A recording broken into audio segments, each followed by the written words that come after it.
تو ایک قطع میزبانوں کے لیے کہ خالی چائے ہو ساتھ کیک نہ ہو، خالی چائے ہو ساتھ کیک نہ ہو، میزباں اس قدر بھی نیک نہ ہو۔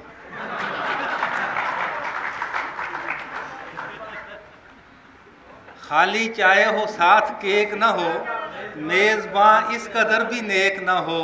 تو ایسی گاڑی کا فائدہ جس میں ایکسیلیٹر تو ہو، بریک نہ ہو۔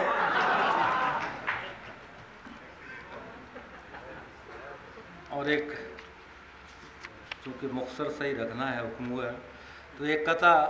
پیش خدمت ہے، اس کا عنوان ہے مولوی اور مرغ۔ مولوی اور مرغ میں آپ نے دیکھا ہوگا کہ کلاہ اور کلگی کے علاوہ بھی کئی مماثلتیں پائی جاتی ہیں، دونوں میم سے شروع ہوتے ہیں اور دونوں اذان دیتے ہیں۔ ایک شاعرانہ مماثلت دیکھیے کہ مولوی اور مرغ دونوں کو، مولوی اور مرغ دونوں کو ایک قطعے میں بند کرتے ہیں، مولوی اور مرغ دونوں کو ایک قطعے میں بند کرتے ہیں، مشترک قدر دیکھیے ان میں دونوں مرغی پسند کرتے ہیں۔ اچھا جی، آج آپ نے بڑے مقالے سنے ہوں گے اور بڑی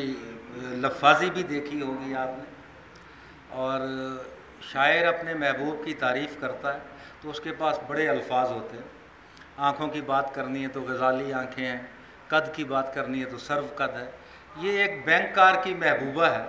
اور بینکار اپنی محبوبہ کی تعریف کس ذخیرہ الفاظ میں کرے گا؟ بالکل ایک نیا مضمون ہے کہ بینکار کی محبوبہ، آنکھ جمع لب، آنکھ جمع لب ضرب گال بٹا تل، آنکھ جمع لب ضرب گال بٹا تل، اور زلف جمع قد ضرب چال بٹا دل، اور کار جمع کوٹھی اوور مال بٹا بل، اور حسن جمع وصل ڈیش نیل بٹا نیل۔ تین شعر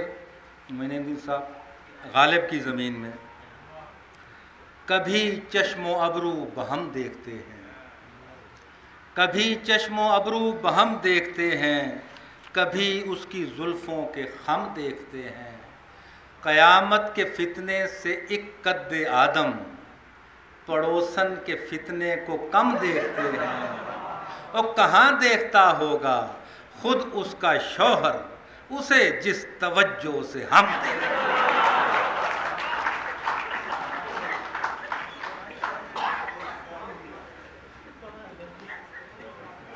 کہاں دیکھتا ہوگا خود اس کا شوہر۔ اور خواتین و حضرات، آپ ابھی عباس صاحب نے ایک دو قطعات بھی سنائے بڑے مزیدار، اور ان میں داد طلبی کا عنصر بھی شامل تھا، اور انہوں نے صحیح کہا کہ شاعری کا داد کے ساتھ وہی تعلق ہوتا ہے جو کھیت کا کھاد کے ساتھ ہوتا ہے، جو جاگیردار کا جائیداد کے ساتھ ہوتا ہے،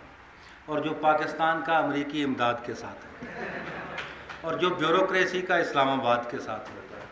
اور جو ہمارے قومی لیڈر کا قومی مفاد کے ساتھ ہوتا ہے۔ تو قومی مفاد کے حوالے سے ایک قطع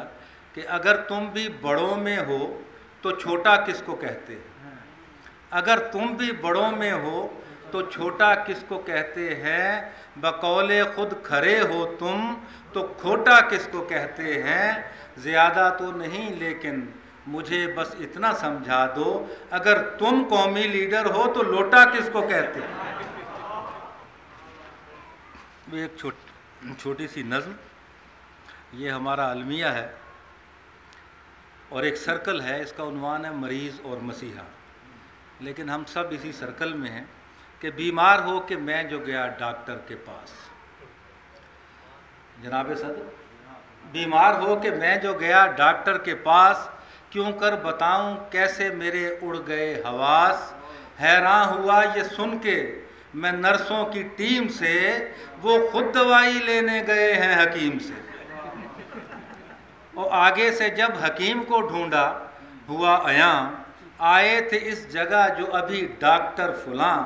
ان کو پے مشاورت یہ حاذق زماں، لے کر گئے ہوئے ہیں کسی ہومیو کے ہاں،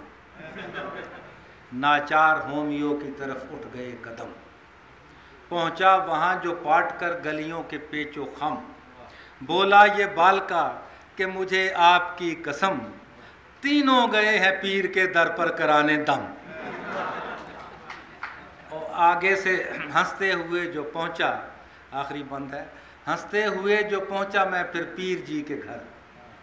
ہنستے ہوئے جو پہنچا میں پھر پیر جی کے گھر، تینوں کھڑے ہوئے تھے گلی میں پکڑ کے سر، سن کر مرید خاص بڑے ڈاکٹر کا نام، بولا پکڑ کے گھٹنوں کو از راہ احترام،